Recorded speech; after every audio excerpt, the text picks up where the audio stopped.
La pollution de l'air contribue grandement au cas de diabète dans le monde. Dans une récente étude, des chercheurs confirment et quantifient le lien entre pollution atmosphérique et diabète, déjà avancé par des recherches antérieures.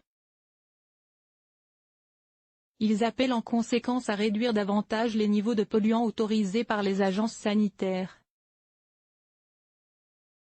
Particules fines, monoxyde de carbone, ozone, dioxyde d'azote. La pollution de l'air représente un risque environnemental majeur pour la santé, car à l'origine de nombreux cas d'accidents vasculaires cérébrales, de cardiopathie, de cancer du poumon, et d'affections respiratoires y compris l'asthme. Des chercheurs de la Washington University School of Medicine affirment dans une récente étude qu'une autre conséquence sur la santé est sous-estimée, la survenue de diabète. Ces derniers jugent qu'il existe un lien important entre pollution extérieure, même à des niveaux jugés sûrs, et un risque accru de diabète dans le monde, d'où la nécessité de veiller à réduire son niveau dans les pays fortement pollués. C'est important car beaucoup de lobbies économiques affirment que les niveaux actuels autorisés sont trop stricts et devraient être relevés, souligne le PR de médecine Ziad Al-Ali. Cela montre que ces niveaux actuels ne sont toujours pas suffisamment sains et doivent être abaissés. Bien que de plus en plus de preuves suggèrent un lien entre pollution et diabète, les chercheurs n'avaient pas tenté de quantifier ce phénomène jusqu'à maintenant. Pour ce faire, les scientifiques ont examiné des particules fines issues de la poussière ou de la fumée ambiante.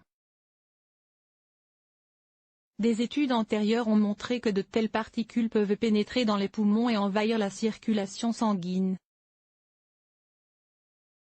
Des millions de personnes sont concernées pour le diabète. Les chercheurs affirment que la pollution agit en réduisant la production d'insuline, l'hormone qui régule la concentration de sucre dans le sang, et provoque des inflammations, empêchant le corps de convertir le glucose du sang en énergie.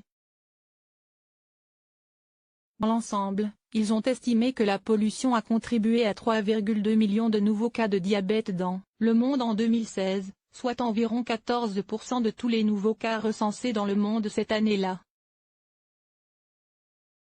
Ils ont également estimé que 8,2 millions d'années de vie en bonne santé ont été perdues cette même année pour cette raison, représentant 14% des années de vie en bonne santé perdues en raison du diabète, quelle qu'en soit la cause.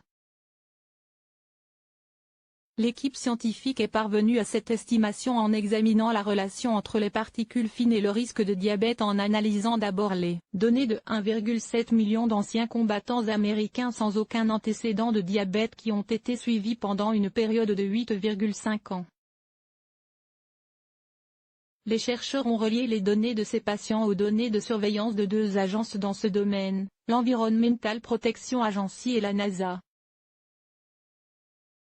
Ils ont utilisé plusieurs modèles statistiques et testé la validité par rapport à des contrôles tels que les concentrations de sodium dans l'air ambiant et les fractures des membres inférieurs, avant d'évaluer le risque de développer un diabète lié à la pollution.